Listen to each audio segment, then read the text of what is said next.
weekly Sunday live stream. Thank you very much for tuning in. This will be my last stream for a few weeks since I'm going to Denmark on Friday for some shows. So I hope you enjoy this one. Since it's my serve, I thought I'd start with this.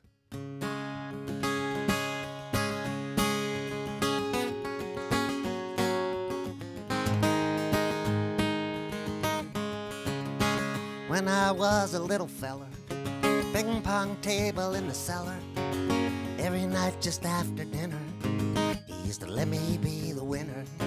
The ones that could get over the net, he'd pretend like he could not get. Deliberately he hit them wide, but only barely missed the sides.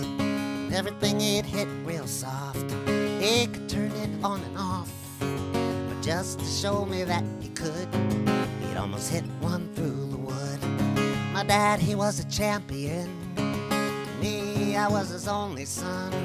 He taught me everything he knew, and I've shown him a thing or two.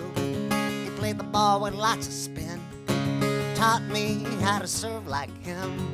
I was 11, maybe 10, starting to play a little better then. Then I started talking trash. Finally he met his match. 16, maybe 17, taut as the net that was between us. He'd slam one and I'd slam one, and he'd slam one and I'd slam one, and he'd slam another, I'd slam another. Back and forth attacking each other. It was spin and counter spin. Neither could let the other win. Things would never be the same when I learned to beat him at his game. But now we play like gentlemen, volley back and forth again. Neither of us keeping score. We don't need to anymore. Now I don't want to slam at all. Don't want him to have to chase the ball. Let's just keep this thing in play. That's the whole point anyway.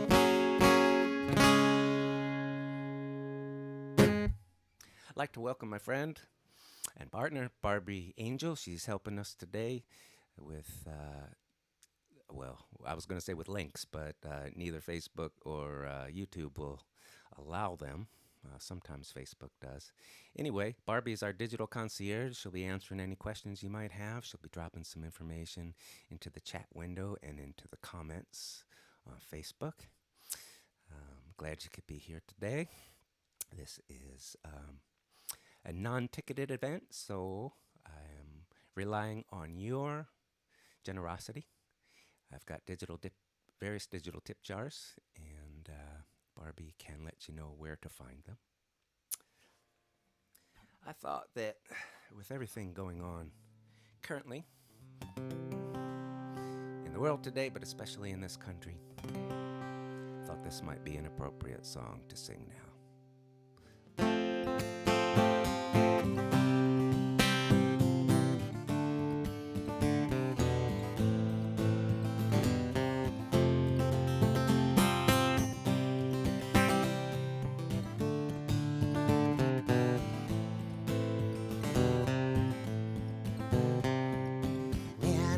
Supremacist friends are only doing what God intends. Burning crosses, burning mosques, vandalizing synagogues.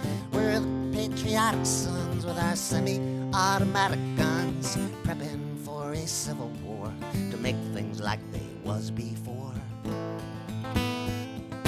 Me and my supremacist clan, this is how we take our stand. Underneath a Nazi flag, marching right up the main drag. Past the church, past the school, where they teach the golden rule, where the children play outside. When we go by, they run and hide.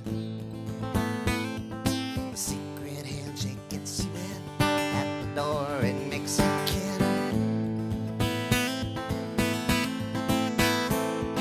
It's how we tell a friend from foe. It's something only we would know.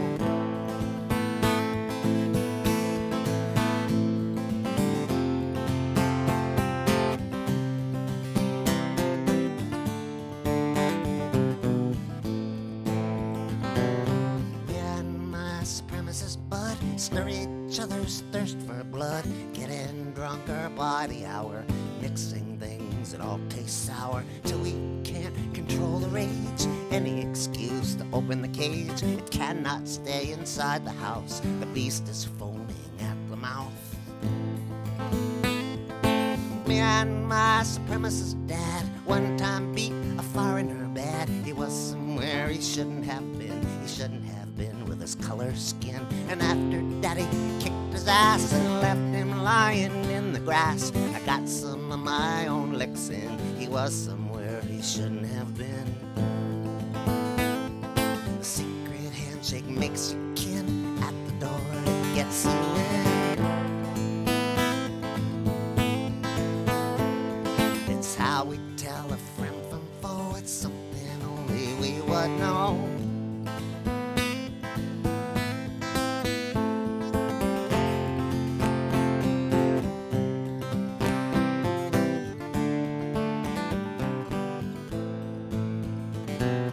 Me and my 12-year-old son one time made a foreigner run, chased him down a dead-end street. He was circle was complete. There was nowhere that he could run. But I couldn't do what my daddy done.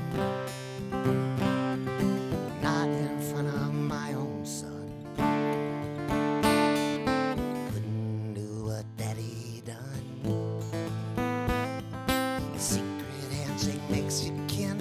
At the door gets you in. It's how we tell a friend from foe. It's something only we well know. Secret handshake makes you kin. At the door it gets you in. It's how we tell a friend from foe. It's something only we would know.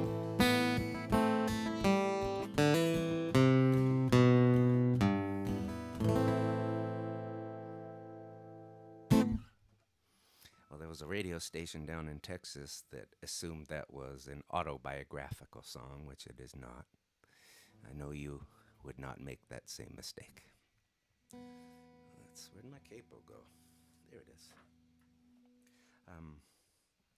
I'd love to know where you're watching today from, if you wouldn't mind putting that in the comments. Here's a song that I wrote about the All-American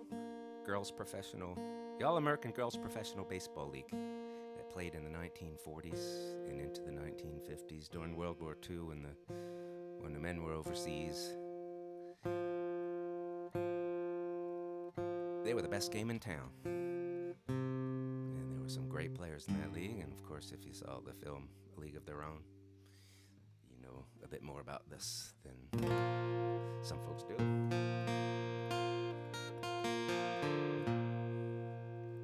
But contrary to what you might think, I did not write this about the COVID shutdown.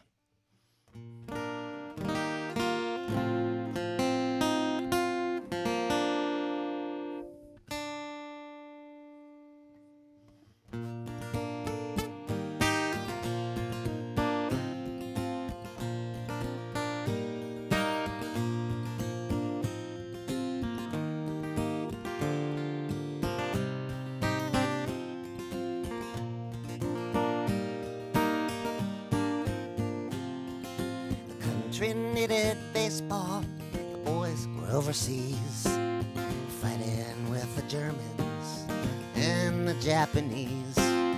Just beyond the outfield, a flag blew in the breeze. The girls were wearing blouses with their skirts above the knees.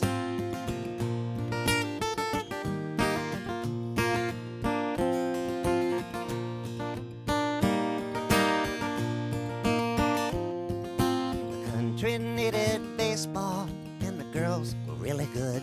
The sounds were therapeutic of the cowhide meeting wood. They hustled and got dirty, skinned their elbows and their knees. And for a couple precious hours, people's minds could be at ease.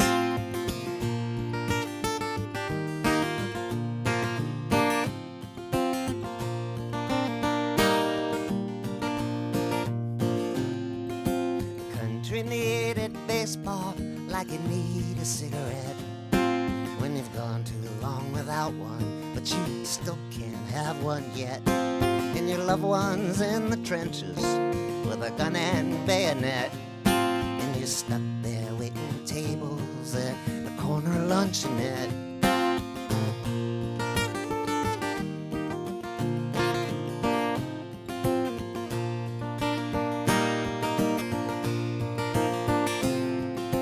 Country needed baseball to give itself a lift. Not every patriotic woman had to fill a factory shift.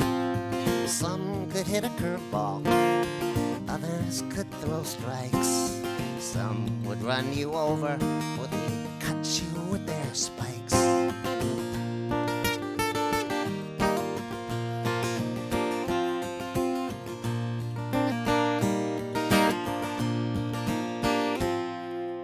Country needed baseball on Sunday afternoons.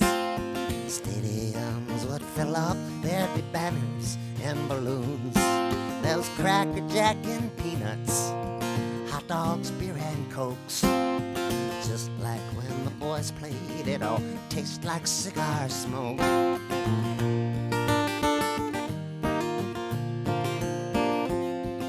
the country needed baseball. Country needed baseball. Country needed baseball. Country needed baseball.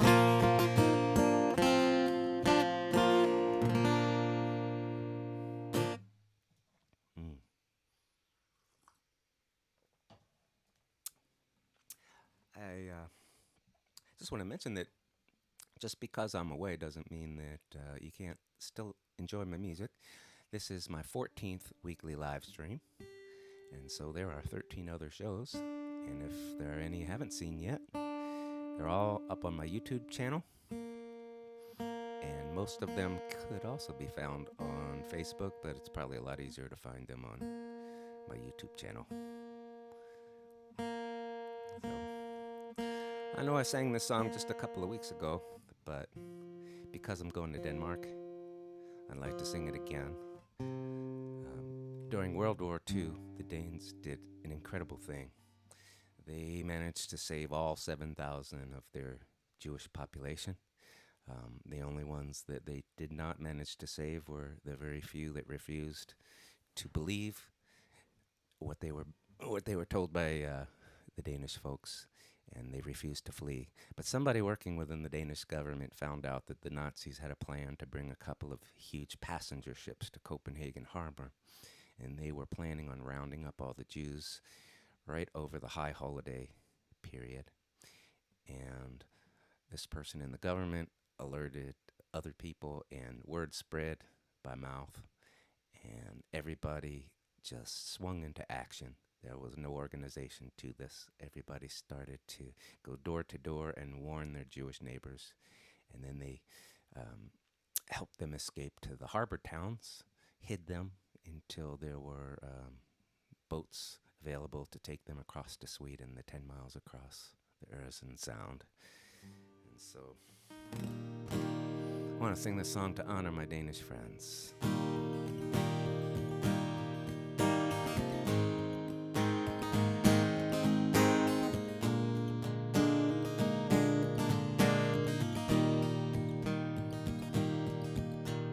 The gardens were tended, the animals fed, even the blankets were tucked in the beds. Nothing was broken, the walkways were swept. Everything looked like it did when they left. The government stepped down, firmly refused to carry out the order to round up the Jews. A Dane was a Dane, and the law was the law. There'd be no Jewish question in Denmark at all.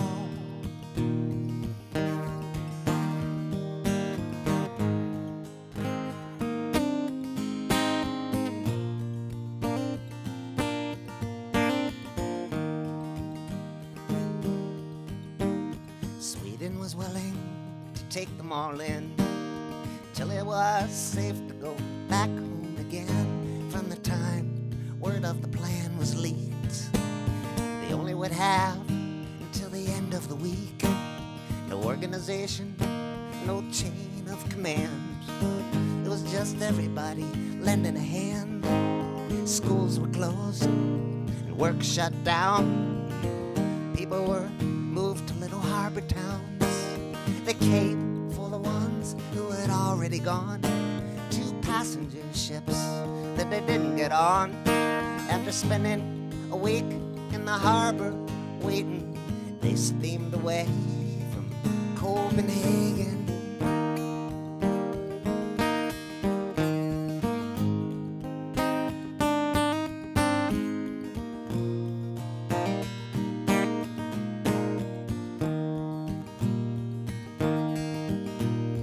People were hidden in hospital beds with bandages wrapped round their faces and heads. Some were hidden in homes and in schools and in backyard sheds with the garden tools. Rowboats, fishing boats, dinghies, and yachts took them 9 or 10 miles across. The German patrols, they hadn't a clue. Right under their noses and back again too. They came for the ones who had already gone to passenger ships that they didn't get on. After spending a week in the harbor waiting, they steamed away from Copenhagen.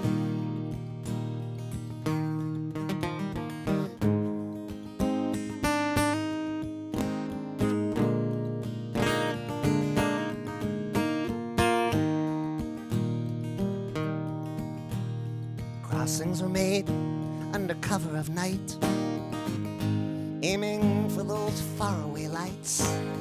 Babies were drugged to keep them asleep. Nobody spoke, nobody breathed, and 7,000 people were saved, thanks to their neighbors, decent and brave. And when they got home, their walkways were swept, and everything looked like it did when they left. They came for the ones who had already gone to passenger ships that they didn't get on.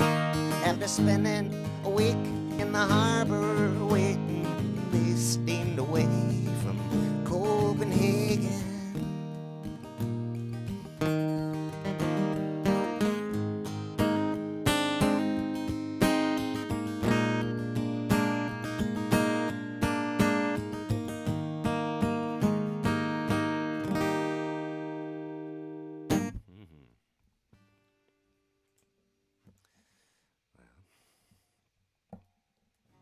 I'll mention a couple of things here.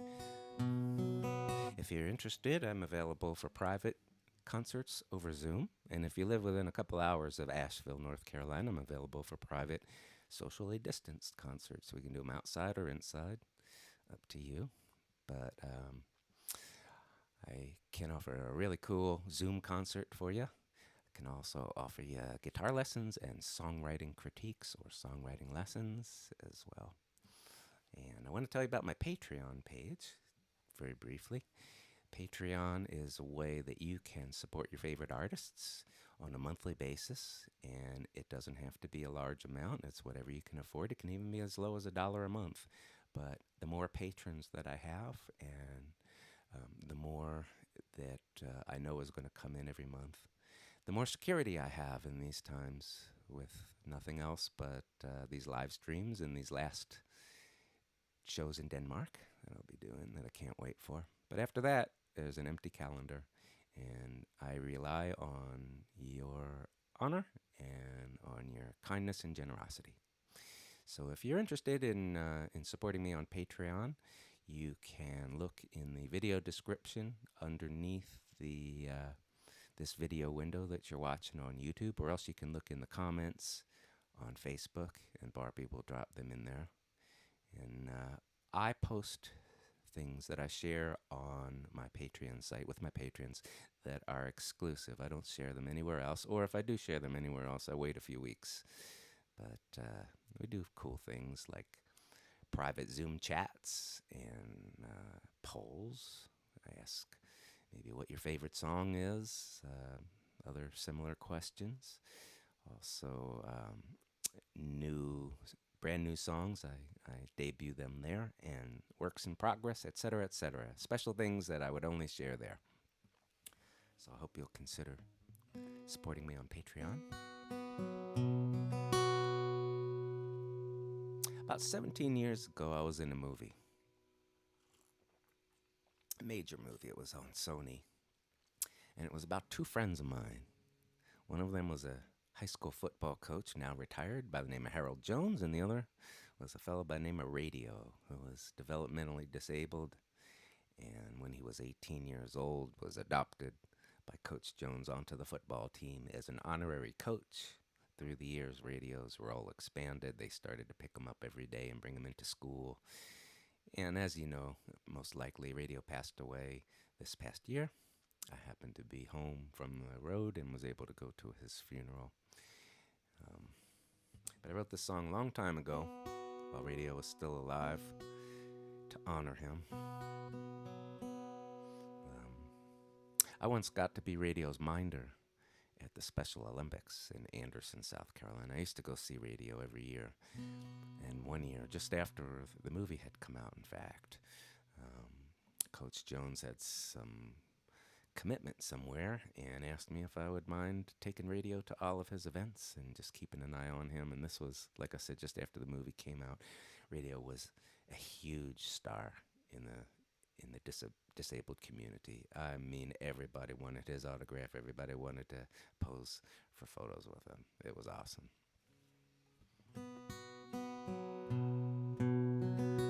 So, in case you should ever see this film in the future, I'm in the final scene. They replaced all of the actors with real-life characters, and I'm seated up on the dais. Coach Jones is receiving an award from the governor of South Carolina. The real governor at the time was there. And I am just behind him. I had a beard at the time, but I ate cake and drank coffee. Apparently I did that so well that I won an Oscar award for it. And as you can see, Best Extra in a non-speaking role. This was given to me by some friends at the Kerrville Folk Festival. They had quite a ceremony for me. They called me down and they had a red carpet, plastic red carpet. It was like 100 feet long, and I got down from the hill to where this camp was, and there were about 100 people gathered to present me with that. It was pretty cool. So this is called Radio.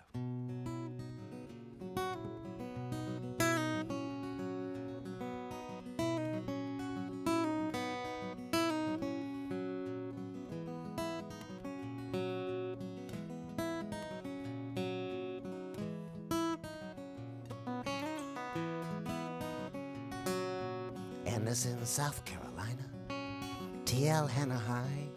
The people there will tell you, just ask any passerby. Like the kid who speaks in gibberish, folks will tell you, shoot, there was nothing but a little love and attention gave voice to a mute. Stood with his transistor pressed against his ear, picking up certain frequencies that only he could hear. There was this little man inside it, perhaps his only friend, the only one who talked to him, the only one back then.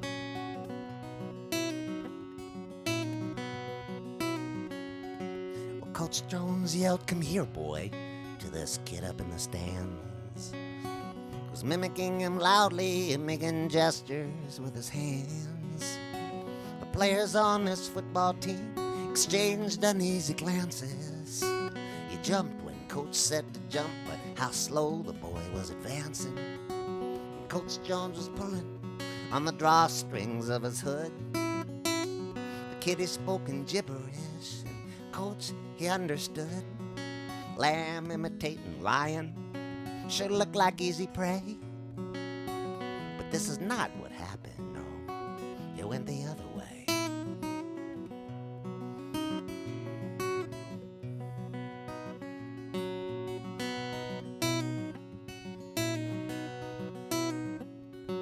This kid they nicknamed Radio, he was 18, going on 6. The team needed a water boy, so the job was his. Coach convinced the principal to bend a couple of rules. They'd pick up Radio every day on the way to school. And everywhere that Coach Jones went, his lamb was sure to go.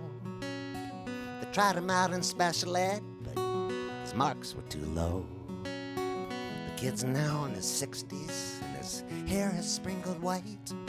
For 40-some years he's come to school, but he cannot read or write.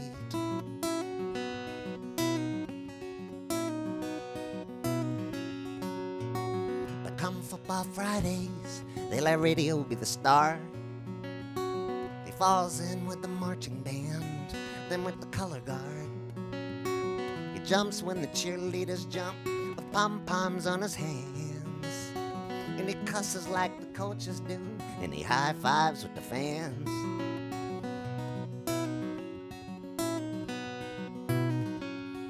Well, they give Radio report cards, they give him varsity letters.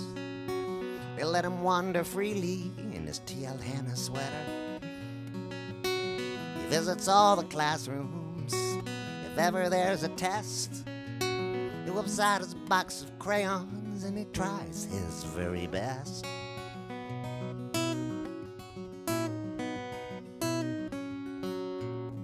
And everyone knows Radio. The townspeople adore him. And the students pat his head just like the parents did before them.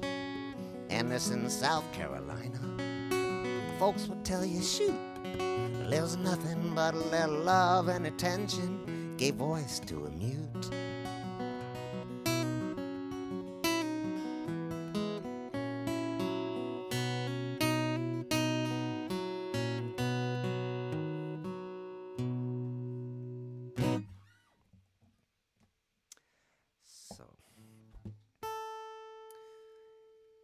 In the beginning, God created the heavens and the earth was without form and void, and darkness covered the deep. And the Spirit of God was moving across the waters. It's an oral history, handed down word of mouth, from Adam to Seth, Seth to Enos, Enos to Canaan. For 40 generations, a growing, changing story handed down, word of mouth, from father to son. Until Moses gets it down on lambskin. Lambskins wear out, need to be recopied. And so you have copies of copies of copies of copies of copies of copies of copies of an oral history handed down, word of mouth, for 40 generations from father to son. From Hebrew, it's translated to Aramaic, from Aramaic to Greek, from Greek to Russian, from Russian to Latin, from Latin to German, from German to an old form of English that none of us could read. Through 400 years of the evolution of the English language, the book we have today, which is a translation of a translation of a translation of a translation of a translation of a copy of a copy of a copy of a copy of a copy of a copy of a copy of an oral history handed down, word of mouth, for 40 generations from father to son. Now, you cannot put a grocery list through that many copies and translations and retellings without getting some really big changes to the dinner menu when the kids make it home from the super fresh. And yet, people are killing each other over the written word. So here's a tip. If you're killing somebody in the name of God, perhaps you're missing the message. That was written by a fellow by the name of Nick Annis, and I recorded that years ago on my Tulips for Lunch album. It's one of only 2 pieces I have ever recorded that were not my own.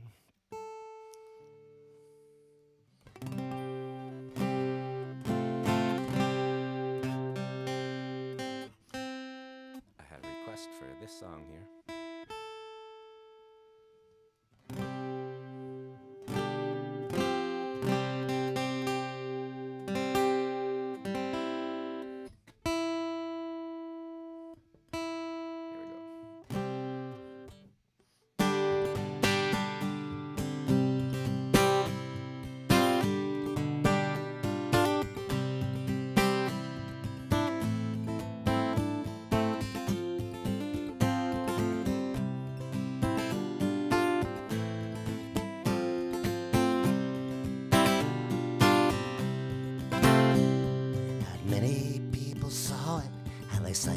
off the riches, how they covered for each other, and they scratched each other's itches, how they took all they could carry, as much as they desired. Not a single shot was fired, not a single shot. They auctioned off the sunsets, the beaches and the waves, the mountain tops and forests. What sweetheart deals they gave to themselves and all their buddies went the jewels of the empire. Not a single shot was fired, not a single shot. They owned the TV stations, the radio and print. They controlled what people knew and what the people didn't. They packed the boards and ministries, turned up the amplifier. Not a single shot was fired, not a single shot. They preyed on people's goodness, upon their trusting hearts. They dismantled progress and then sold it off for parts. They spoke the kind of double talk Goebbels would have admired. Not a single shot was fired, not a single shot. They sometimes mention Jesus and sometimes Thomas Paine. This is the age of treason and they toast it with champagne. But behind the Iron Curtain, it's all been secretly rewired. Not a single shot was fired, not a single shot. They demonized whole races, they made the people scared. And all the while from trumpets, patriotic music blared. Oh, it could never happen here, says the Holocaust denier. Not a single shot was fired, not a single shot.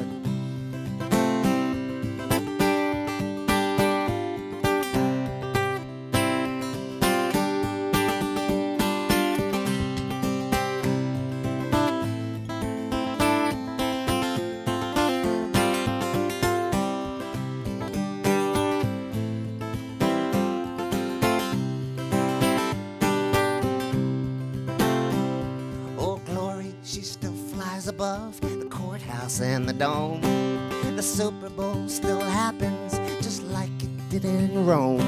Their ads appear on everything like the flags of an occupier. Not a single shot was fired, not a single shot. Not many people saw it, and the rest they won't believe.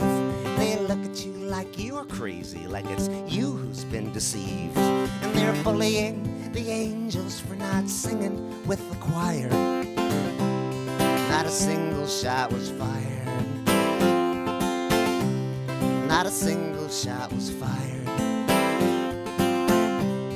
not a single shot was fired, not a single shot.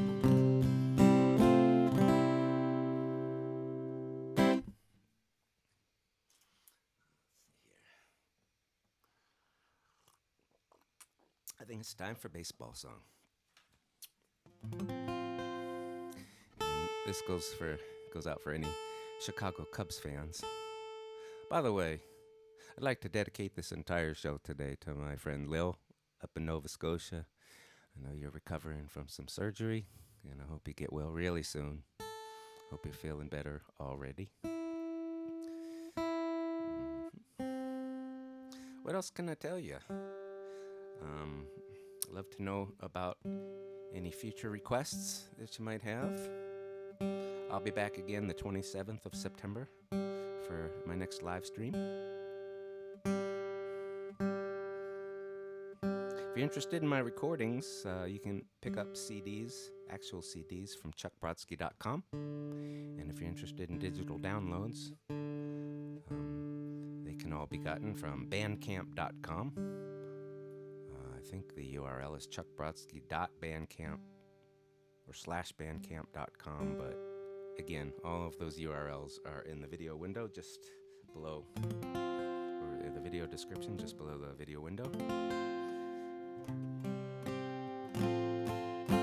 This is a second generation Cub song. The original Cub song I wrote was called the Curse of the Billy Goat. But when the Cubs won the World Series, the curse was broken and it was time for a new song.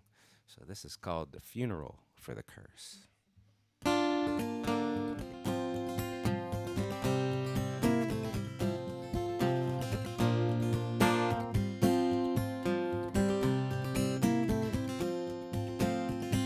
It was the 13th of never. It had been a very long wait for another week with 2 Wednesdays.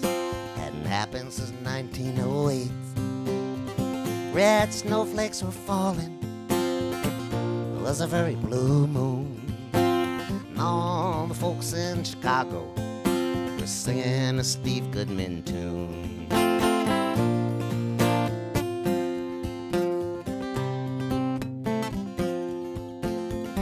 Cats were chasing dogs that day. Water ran uphill. Flocks of pigs were flying, and the champagne had been chilled. It was a short-sleeved night in November. The wind didn't even blow. And from the hell they were reporting more than 7 feet of snow. They finally had a parade. Leading it was a hearse.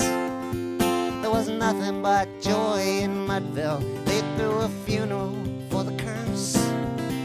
Well, no one alive can remember last time Easter fell in May, or another evening in the autumn celebrating Christmas Day. But the fish had climbed the poplar and the cows were coming home. The sun rose in the west the day the curse was overthrown.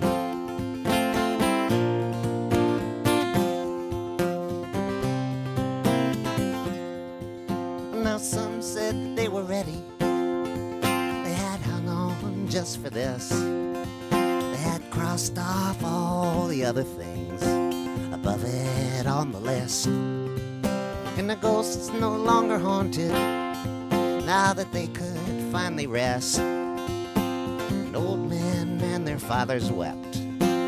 Love was unrepressed. They finally had a parade.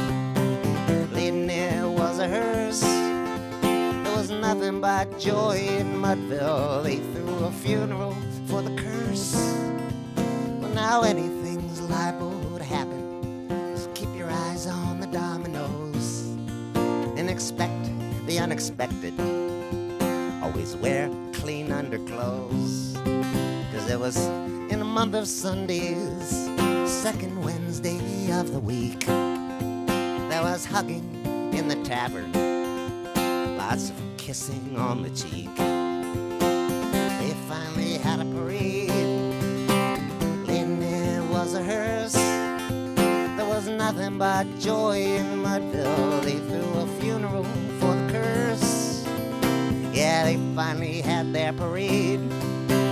Leading it was a hearse. There was nothing but joy in Mudville. They threw a funeral for the curse. There was nothing but joy in Mudville. They threw a funeral for the curse.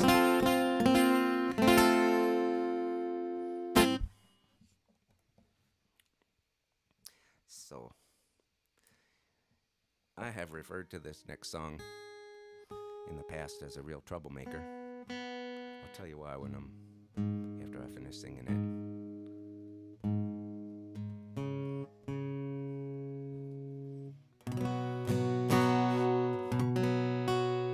It's only the second song I ever wrote in North Carolina after I moved here. Just a couple of weeks after I moved here.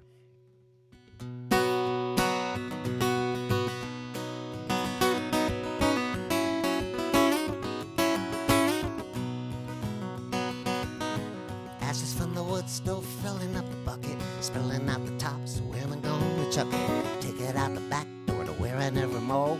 Find a little spot that no one will ever go. Gonna take it out out back, dump it in the river. Take it out back and throw it in the woods. Take it out back and chuck it down the hillside. We'll keep the front yard looking good.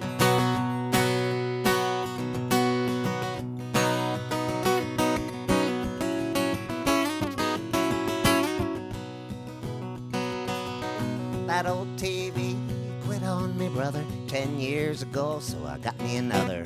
First one sitting out by the porch swing with the fridge and the stove and a bunch of other things. Gonna take 'em out back, dump 'em in the river. Take 'em out back and throw 'em in the woods. Take 'em out back and chuck 'em down the hillside. We'll keep the front yard looking good.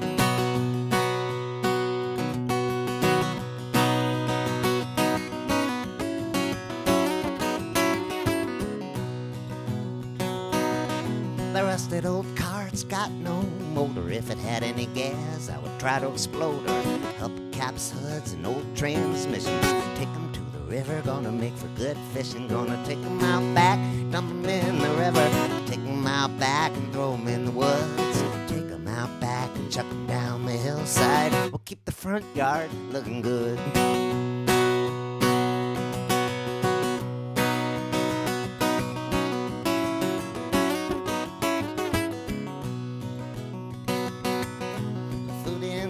It's all turned green, and the chicken bones that have been picked clean. Some on the counter, some on the floor.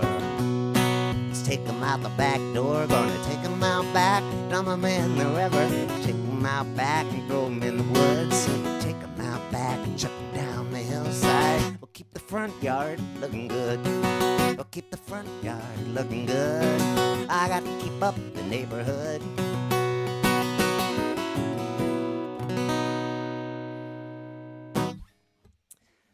I have an email that I printed out from somebody that took that song literally.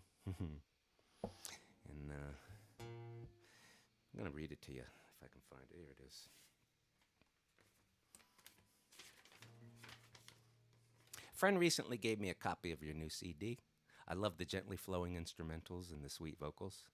I was enjoying it as I drove along until I got to track 5. I consider myself an environmentalist and was appalled to hear you singing the praise of front yard cleanup by means of throwing all your trash in the river. What was Chuck Brodsky thinking when he wrote this? I later read that you find this to be one of your stage favorites and a PSA. Whose public are you serving? How environmentally insensitive can you get? At first I thought, oh, it's only ashes. It'll just choke a few aquatic plants. Then the TV in the old car with all of its carcinogenic fluids seeping out gradually for years, killing every living thing in this poor ecosystem. If you continue to perform this song in public, please do not sing it for children. I'm sure they will get the wrong idea. I would throw this CD away if I was sure I knew where it was going. So, I know I don't need to tell you this, but because of that letter, I'm really forced to mention this every time now. That was irony.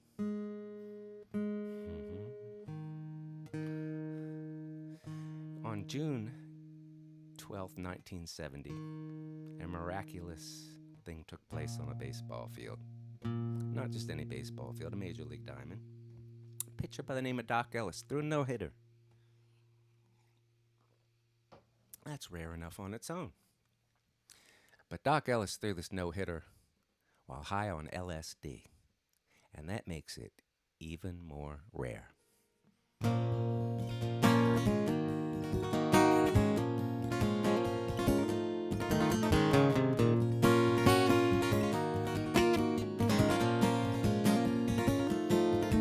It was a lovely summer's morning, an off day in L.A. So thought one Doc Ellis, see what later say. His girlfriend read the paper, she said, Doc, this can't be right. It says here that you're pitching in San Diego tonight. We got to get you to the airport, so off Doc Ellis flew. His legs were a little bit wobbly and the rest of him was too. Took a taxi to the ballpark an hour before the game. Gave a half-assed explanation, found the locker with his name.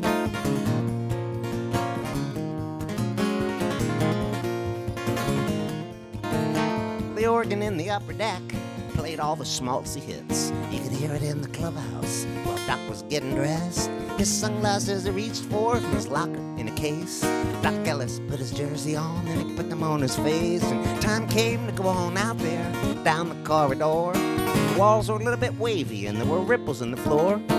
Went out to the bullpen to do a bunch of stretches, loosen up a little, throw some warm-up pitches.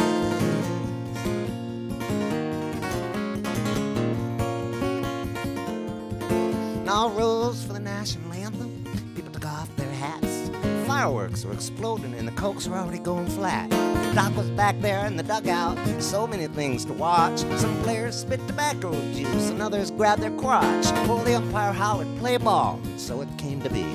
Doc's Pirates batted first when they went down 1-2-3.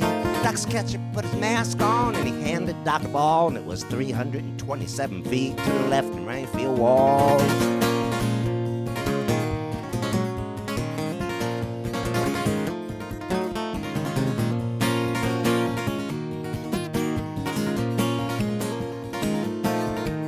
Doc's Pirates took the field then, and Doc stood on the rubber, and he bounced a couple of pitches, and he bounced a couple of others.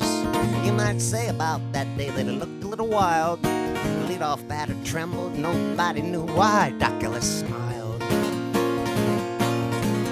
We walk eight and hit a guy, all the things that people shout, especially the manager, but it did not take Doc out. Doc found himself a rhythm in a crazy little spin. Amazing things would happen when Doc Ellis zeroed in. Sometimes he saw the catcher, sometimes he did not. Sometimes he held a beach ball, other times it was a dot. Doc was tossing comets that were leaving trails of glitter. In the seventh inning stretch, he still had his no-hitter. So it turns to Cash, his buddy, says, I got a no-no going. Speaking the unspeakable, and he goes back out there throwing. Bottom of the ninth, and he stood high upon the mound. 3 more outs to go, and he'd have his name in Cooperstown.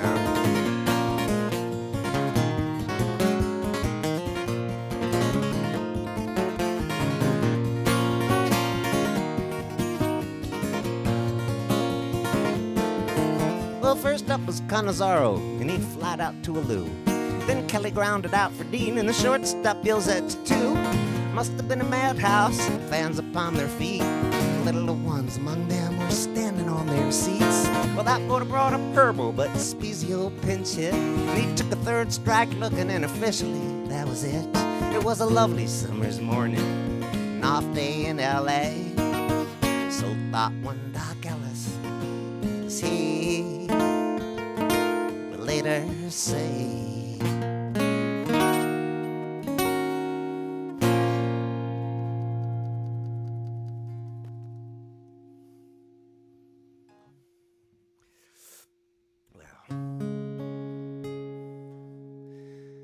I'm getting back on that goddamn blessed road.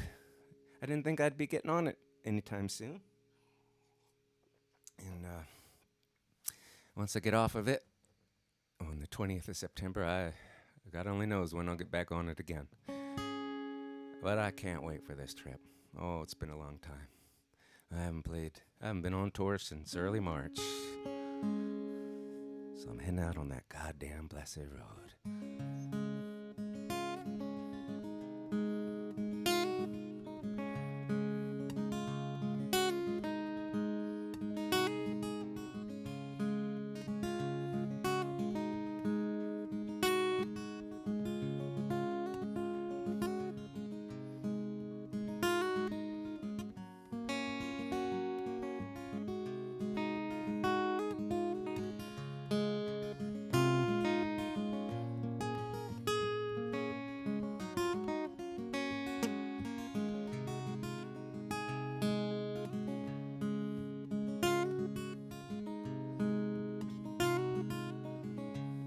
For the kindness of strangers, I'll often give thanks. Some have fed me and clothed me, some have filled up my tanks.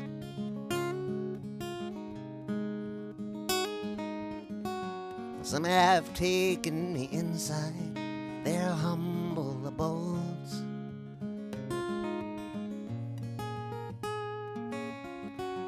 and giving me sanctuary out on this goddamn blessed road.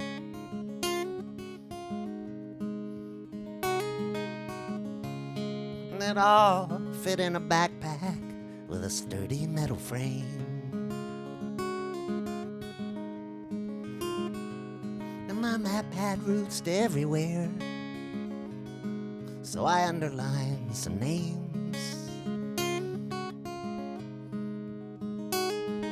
I could have walked to China. I had that light load. Nearly weightless when I set out on this goddamn blessed road.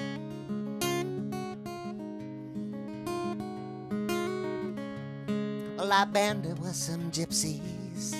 They had a little camp.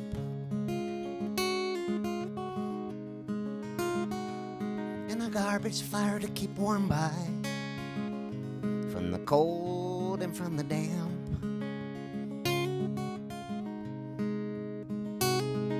Well, they taught me about honor. They handed down the code.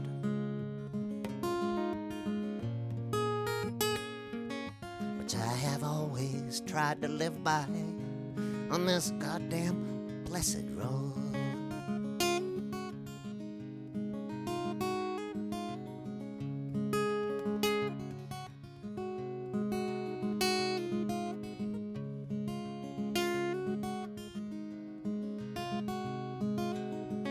The picture was in black and white till color came one day. And then almost as if right before my eyes, the truth, it became gray. And answers became questions, and I put my faith in the unknown.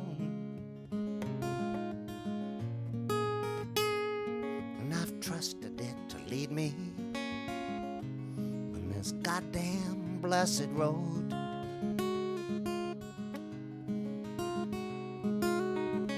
A lot of good books have been written, and you can read every one. You can take notes, recite quotes as proof you got your reading done. So many interpretations of the words of the ultimate poet, inspires me to write my own on this goddamn blessed road.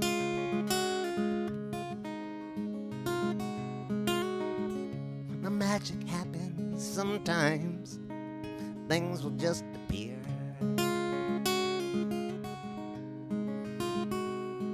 Some gone in an instant, but their memories are dear.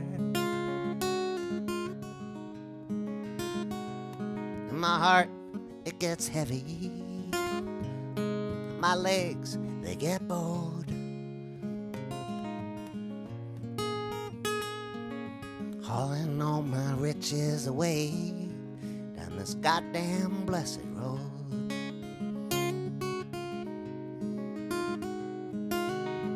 Now billboards tell you where to go, and others tell you what to do. So you're left with having to decide for yourself what might be right or wrong for you.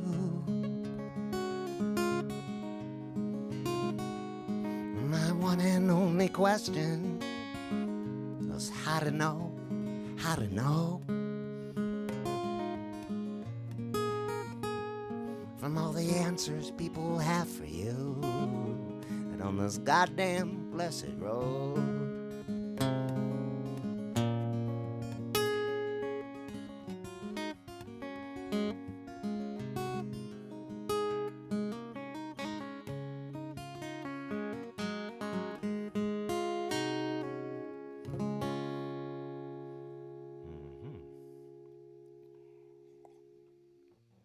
I know it's approaching 4 o'clock, but I have a few more songs I want to sing for you, so I'm just going to keep on going. If you need to take off, I appreciate you being here. Want to see something cool? Check this out.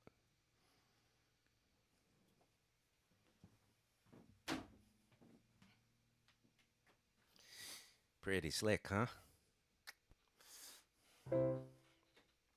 Last week, unfortunately, I forgot to unmute the piano channel on my mixer. And I made sure this week to unmute it. And so I'm going to play a couple of those songs that I played last week because you really couldn't hear the piano part too well. The only thing you were hearing of the piano was my vocal mic picking up what's coming out of the built-in speakers, and that just wasn't enough. So I think I'll start with a song about a peach vendor that I met down in Texas outside the gates of the Kerrville Folk Festival. I was with a friend named Annie, and it turns out this man once had a woman in his life named Annie.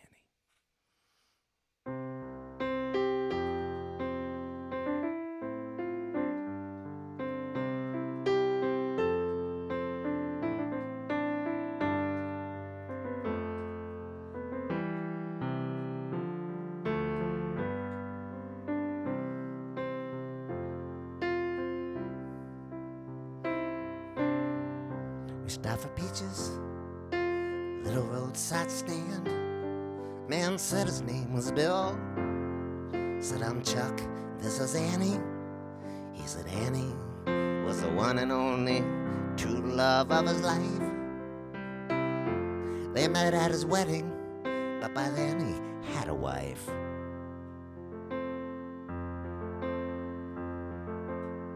It was during the reception in the spring of '64. She's newlywed's best friend followed him out the ballroom door. Maybe his ring got smaller, maybe his fingers swelled, maybe he made a big mistake, maybe time would tell.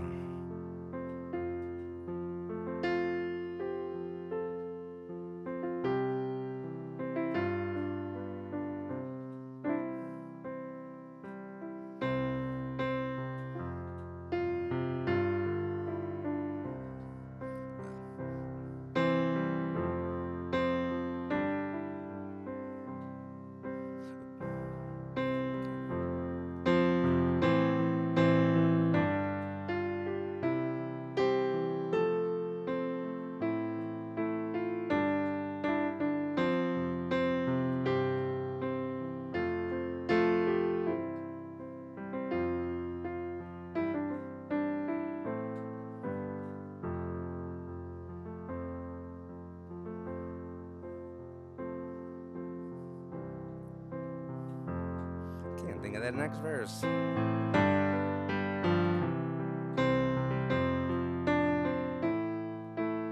might have to start from the top.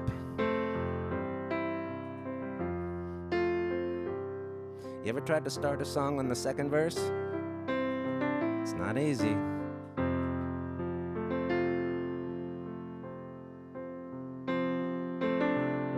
We stopped for peaches, little roadside stand. Man said his name was Bill. Said, I'm Chuck, this is Annie. He said Annie was the one and only true love of his life. They met at his wedding, but by then he had a wife.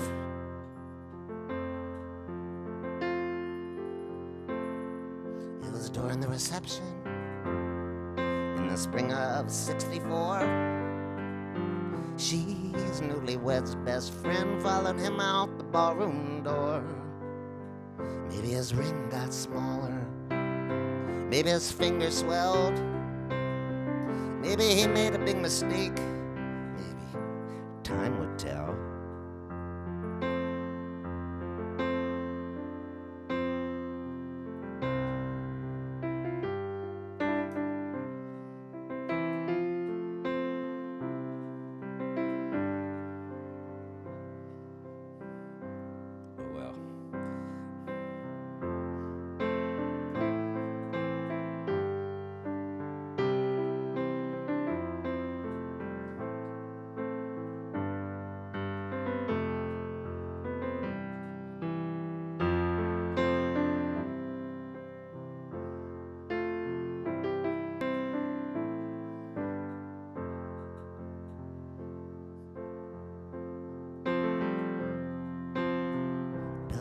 fought the urge. They saw each other often. She was there in black, the Bill's wife lay in her coffin. By then she'd gotten married. By then she'd moved away. She'd asked Bill for his blessing. Said it was okay.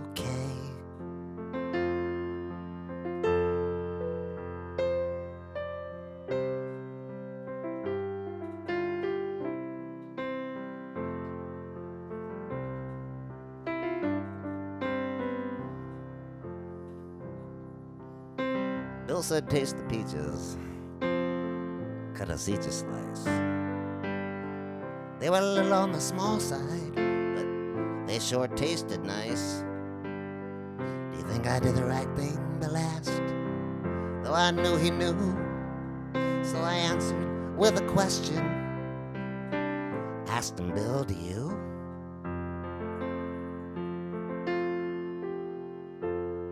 He said, Annie, pleased to meet you. Nice to meet you, Chuck. Annie and I drove away in his pickup truck with a box of 20 peaches and a homegrown tomato too. Couple of things to think about. Every now and then I do. I do.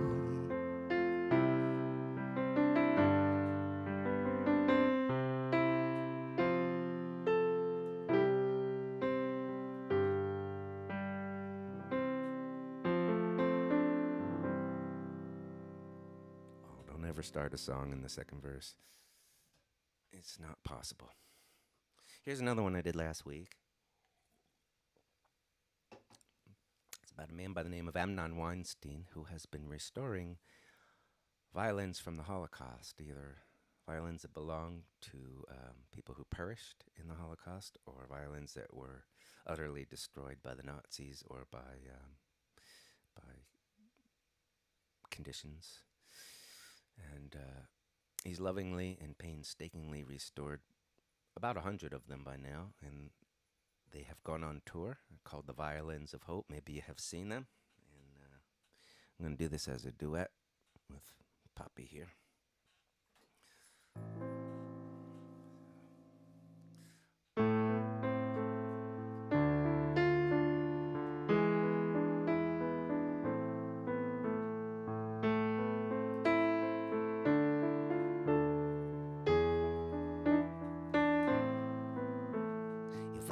Ready, it's here in the shop. It's got a new bridge, it's got a new top. The necker was broken, snapped in two, but now it's almost as good as new. I salvaged the splinters the best that I could. Wherever I couldn't, I patched up the wood. Sounds pretty good, looks okay. It's ready to pick up, is ready to play.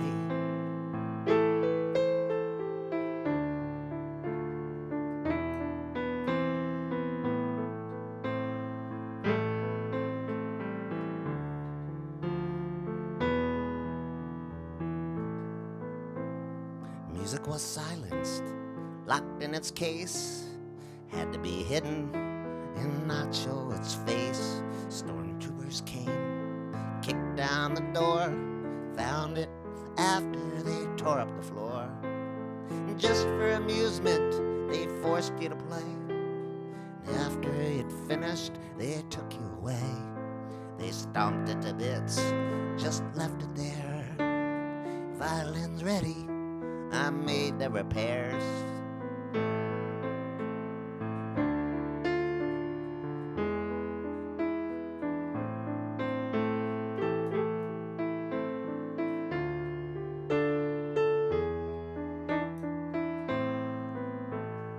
Bones of its body were kept in a sack by the neighbor in case you might ever come back. Up in the attic, musty with mold, discovered after the house was sold. Wasn't much more than a bag of debris the day when it was delivered to me. name inside.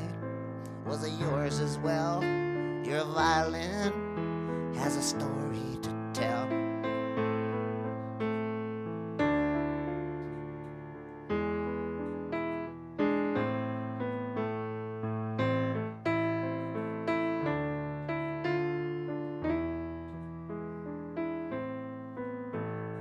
Every so often, another appears, like the rest that have found me over the years. Who'd it belong to? Where was it from? Who wore down the back of the neck with their thumb? I take the pieces and I make them whole, healing the body and waking the soul. I cut and I sand, I bend and I glue, in honor of him, in remembrance of you.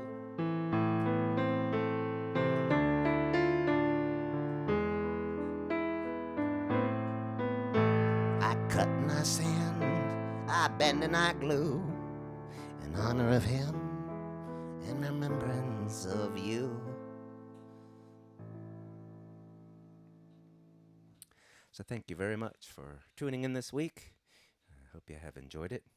And I hope that you'll tune in on the 27th of September when I'm back home again and can live stream. If there's any way possible I can live stream from Denmark, I'll do that. But I just don't know that that's going to be possible. But anyway, appreciate you being here.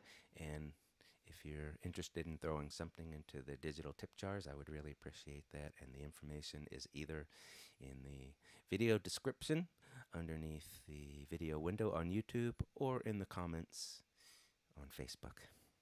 I'm going to finish up with one last song here. I'll dedicate this one to my mom.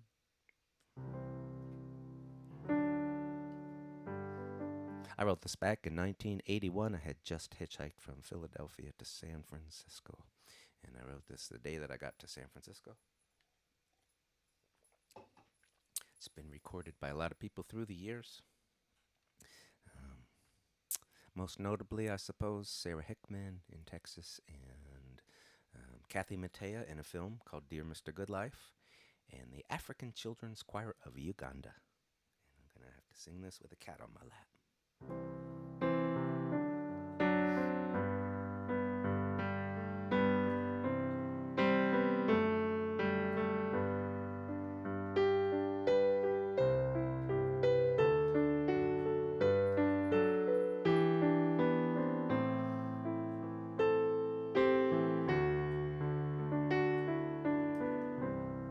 Well, I hope I see you later, 'cause it's time for me to go. That's my ride that just pulled over, and it sure was good to know you. So go answer your calling, go and fill somebody's cup. If you see an angel falling, won't you stop and help them up? We are each other's angels, and we meet when it is time. Keep each other going, we show each other signs.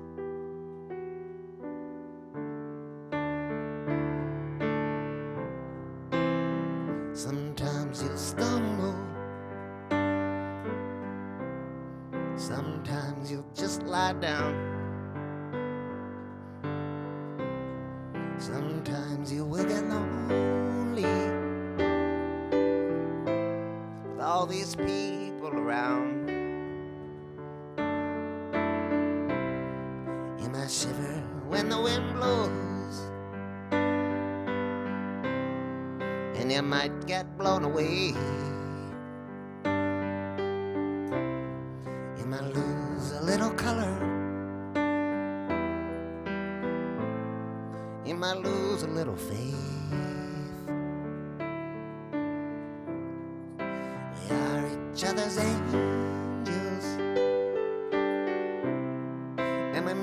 it is time. We keep each other going. We show each other signs.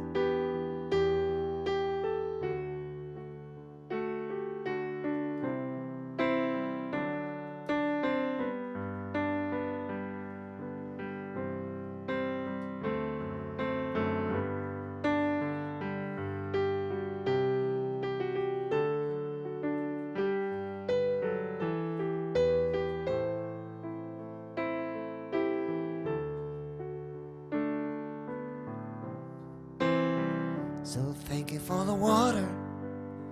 Thought I was gonna die out here in the desert, but you quenched my thirst. Let's break a little bread together. I got a little manna. It was a gift from someone who was passing by and offered me a lift. We are each other's angels, and we meet when it is time. We keep each other going. We show each other signs.